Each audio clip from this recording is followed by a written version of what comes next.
ఆ, అంతే మరి. ఆయన నీ తండ్రి.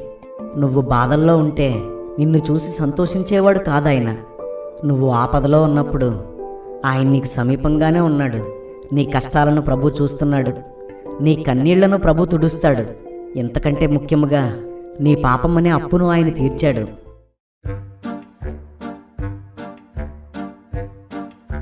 ఈ దినము ప్రభు వచ్చి ఉన్నాడు. కుటుంబాలుగా మీరందరూ వచ్చి ఉన్నారు కాబట్టి ఈ యొక్క కూడికలలో దేవుడి యొక్క ఆశీర్వాదాన్ని పొందుకోవాలి. ఎవరు ఉట్టిన వెళ్ళిపోవద్దు. వచ్చామంటే ఊరికిన వెళ్ళిపోకూడదు. హల్లెలూయా.